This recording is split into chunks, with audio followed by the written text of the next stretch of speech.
first husband whenever she was 14 years old. And so she had a son, and I don't know if he was younger or older than my dad, but I know that I think her and her mom, my granny, was pregnant at the same time. Like when she was pregnant with her son,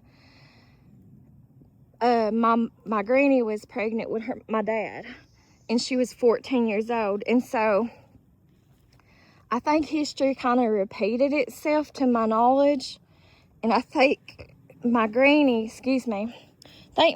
pretty much told her to get married to him, her first husband that she had the first child with. And but she did end up divorcing him, and then she got married to another man, and they had 2 children together too. So that's how that happened. Okay, let me move on. And then the other aunt, that's living in Ohio, Cincinnati, I don't know how many children she has.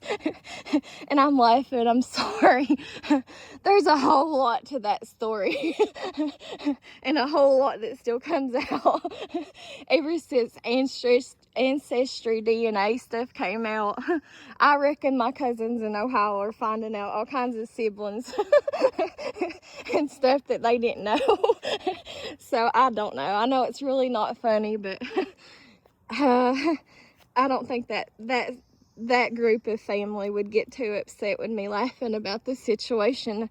They're pretty comical. So, all right, this little baby's name is, I'm assuming it's a baby, Troy Ison. May 29th, 1943. July 29th, 1943. Gone to be an angel is what the tombstone reads. Let's move on up. We got a lot more to cover. All I can read on this one, and it's on the middle thing in front of it, it says Clayton Adams, 1924, not 18 or 19, I can't see it. I guess it would be 19, duh, I'm dumb. 1942. Kenan Adams, April 15th, 1896. I gotta get a drink of water, you guys. My water's starting to get warm too. Better start drinking it. April 15th, 1896. April 29th, 1941. Gone but not forgotten. Erected by Meredith Hubbard? I don't get that. Okay, whatever. We're moving on. Edna Adams, that's all I can make out from that one. That just looks like a couple of rocks laying behind the middle thing. And I can't read the rest of these down this row or the row behind it. Looks like there's 2 or 3 rows, and I'm sure they're all babies. Okay. So this one here is my grandpa's grave. This is where it's at. This is what it looks like right here. This is my dad's dad. And I always thought he had a cute little tombstone at the time, you know. It says Dad on it because everybody around here from Isom to where we live at called him Dad. And the reason why they called him Dad was, I got sweat pouring all over me, y'all. The reason why they called him Dad, there's a butterfly flying around those grooves up there. Reason why they call him Dad is because out in Isom, Kentucky, up above from where I live, and my mom and dad do have some properties up there at Isom that they used to rent out. And my niece, my brother's daughter, my niece, she actually is living out at Isom right now in Kentucky. And I have showed y'all a little bit of those properties before. But back when my grandpa was alive, to my knowledge, and this was still before my time, but I think I heard stories on it. So when he was alive, my grandpa was real well known around the area, and he was real active in the area, and he had a lot of pride for this area. And my grandpa was he grew up in that generation, y'all. He was like there used to be places like this that you could go to square dance, and I've talked about that in some of my other videos, and I'm not going to go in detail in this video because we're running out of time. But literally on the phone on being on charge, and it might cut off, and I'm sorry if it does because we're already over an hour in. Anyways, my grandpa was a big time square dancer into bluegrass music, and he would sit around all the time and sing and make up songs. He was just literally he was a big jolly man, and he was just well, like I was talking about earlier, people can know the same person. There's a big bird flying around, hawk I guess. People can know the same person and have two different experiences, and that could be said about anybody and everyone. Me too, anybody. But so one side of my grandpa was he was a real, literally big, jolly, happy going, singing, loving man. Another side of my grandpa, the people that didn't like him, because we all can't be loved by everybody, you know. I guess we all are, even back then, it wasn't called that like it is now. We all have trolls, you know, or haters or whatever, for whatever reason. But other people didn't like him because he was loud, and I guess they thought he was big mouth. And I'm not going to say the word, but you can kind of figure it comes in his time period, you guys, in his generation. And I'm not trying to be like that at all. I'm just trying to tell stories as I know of them. But my grandpa was known to be an R person when it comes to the color of people's skin. I hope YouTube lets me by with that. And I'm not taking up for him. I'm just telling y'all, like I said, as I know things, or I experience things. But and he was a woman. He loved, after his second wife passed away, he loved women. He loved all women. He loved the women. That's all I'm going to say in this story or whatever for today. But anyways, the reason why they would call him Dad was, though, because I reckon back when my dad was a teenager, and it's got Dad at the foot of the headstone or whatever. There's little mushrooms on that branch. But my dad, when he was a teenager, his mom and dad had a restaurant out Isom, and it had a pool hall in it. And all the children that was around my dad's age, teenagers or whatever, I guess they would all call him Dad. I think that's where he got the name from, because it was like a hangout place, you know. And so what happened was, and I don't know for sure, guys, so I don't even want to say it. I don't know what all jobs my grandpa did, or my granny for that matter. But I know they had different jobs even before the factory job from where they met. But I know my grandpa, ever since I knew of him growing up, he would wear these uniforms. Before uniforms and engraving, like putting your name on a thing, was a thing in life. My grandpa he would wear these black pants, like dress pants, work pants, with a belt. And then he would have in the corner of a white t-shirt, like a uniform t-shirt, the name Dad printed on it.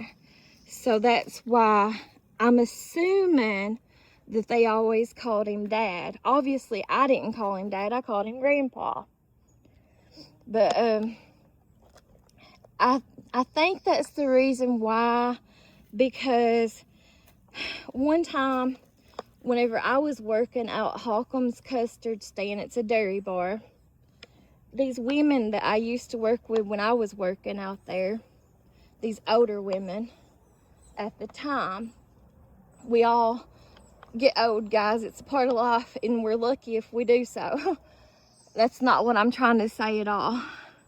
But anyways, these women was telling me that story. So that's who I heard it from.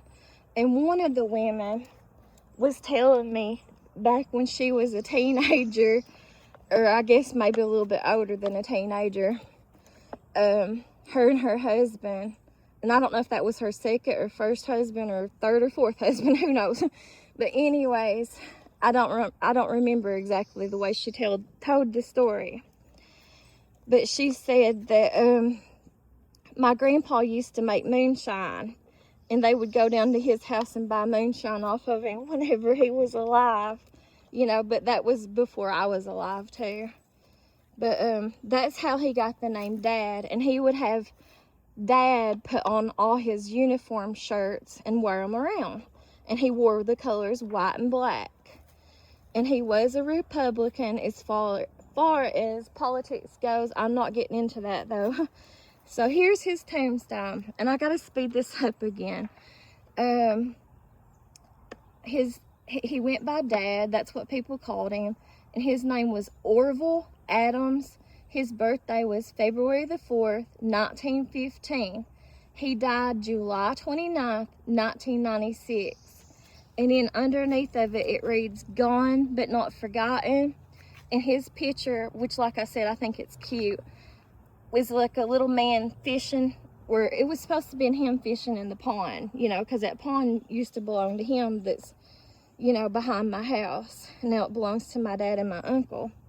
And he's just got like a little bunny rabbit figurine on it right now. Okay. We go over here. I'm not going to read every one of these though. Arnold, that's my dad's grave right there. And like I said, on the way down, I'll read you the backs of some of them on the way down, like the children or whatever. Let me get me a drink of water. I'm pouring and drenched in sweat, you guys. I'm trying to stay over here in the shade. Arnold Adams, December 10th, 1916, October 15th, 1965. Phoebe Adams, 1887. I think that's not, it has to be 19. It looks like a 7 though. 1917. Let me go in between here. I'm not walking on the grave. I think that says, I can't read it for sure, but I think it says Mattie or Hattie or Addie Adams, 1913, 1914. We're getting in more babies, you guys, and there's babies all in between here, so I can't go no further. Elizabeth, I think, Adams, 1909, 1909, that's a baby. Elijah Adams, you know, all I can see is born May 3rd, I think, 1866, died September 2nd, 1932. I can go over a little bit more. I don't know if that says Grant. I think it does. Grant. I don't know what it says on the last name. I don't know if it says Forsyth or Eastsouth or something. Adams. Born March 2nd, 1904. Died August 24th, 1915. Here's another Arthur, but this is not the same Arthur as my mom's dad. Arthur Adams, but I'm probably still kin to everybody up here in this cemetery too, you guys. Arthur Adams, and I can't read what it says, February 2nd, 1902, I think, or 1900. I can't make it out. Then I think the one next to it is Christopher Adams, I think. And then the next one next to that is, I think, Sarah Adams, and I can't read what it says. We'll go ahead and do the next row behind them. From what I can see from here, It just says Blur.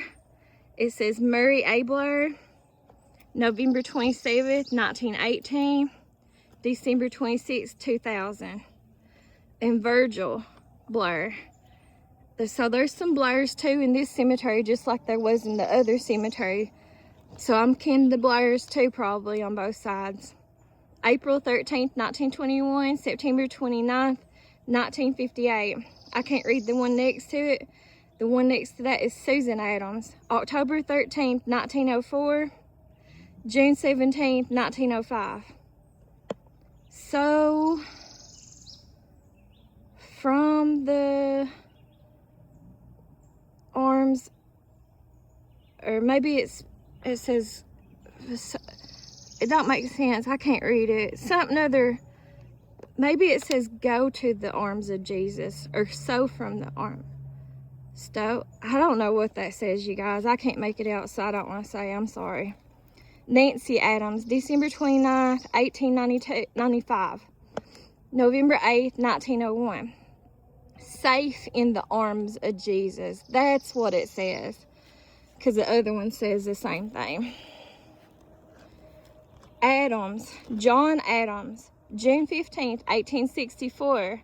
And I can't read the rest of it. It just says something about 1933. And Larini, I guess that's how you pronounce it, Adams, November 24th, 1874, May 20th, 1965. And I can't read the one behind that one, but we'll walk around. But my grandpa lived to be, I think he was 81 whenever he passed away. So, you know, that's a long time too for a man to live too. So, and then on my mom's side,